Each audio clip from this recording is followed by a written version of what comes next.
The rain was coming down in sheets the night I got the call.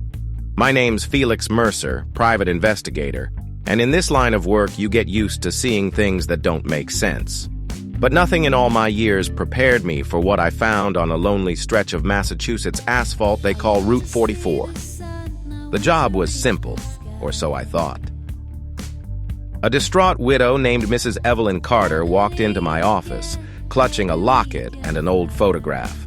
Her son, Thomas, had gone missing 3 weeks back after giving a ride to a girl in white near Rehoboth. He never made it home.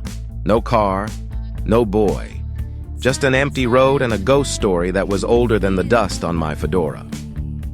I lit a cigarette and promised her I'd find out the truth, for better or worse. I arrived at Route 44 late at night, the fog thick enough to slice with a penknife. Folks around here talked about a hitchhiker, a young woman in a white dress who vanished into thin air. Some said she was the spirit of a girl killed in a car crash back in 1927. Others whispered about curses, witches, and things best left in the dark. I set up shop at Joe's Diner, the last stop before the stretch where Thomas disappeared. Over black coffee and a slice of cherry pie, I listened to truckers swapping tales. Each one swore they'd picked up the same girl, only to find their passenger seat empty miles down the road. I figured it was time I took a drive myself.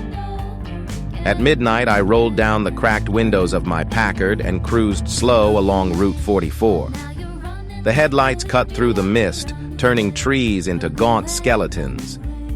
Then I saw her, standing by the shoulder, pale as bone, thumb out like she was hailing a cab to nowhere.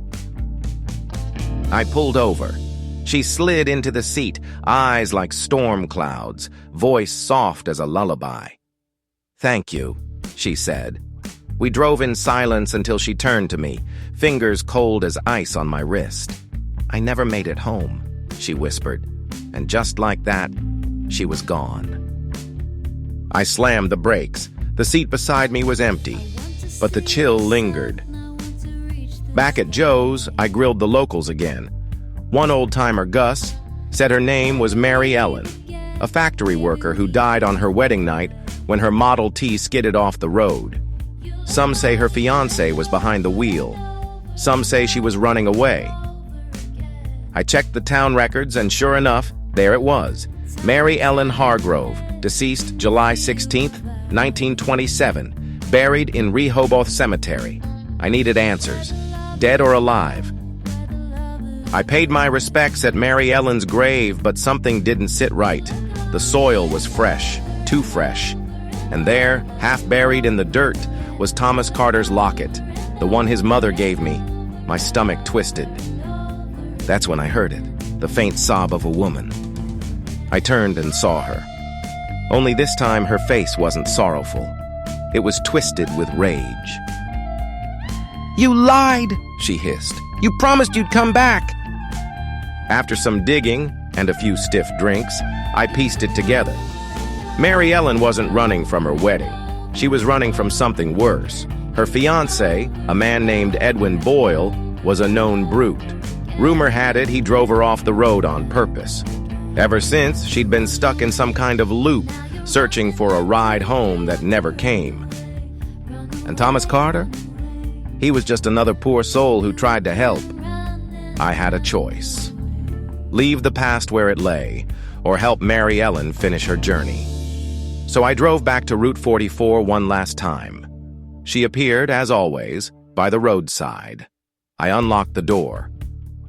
"I'm ready," I told her. And this time, we drove all the way to her old house. It was a ruin, but she smiled. Then she faded, like mist under the morning sun. Some cases leave you with scars. Others, a cigarette burn on the soul. This one, it left me with hope. Even the restless dead just want to go home. If you enjoyed this case file with Felix Mercer, don't forget to like the video, subscribe to Crypto Noir Chronicles, and hit the bell icon so you never miss another eerie mystery. Got a legend you want Felix to investigate? Drop it in the comments. I'll be watching and listening.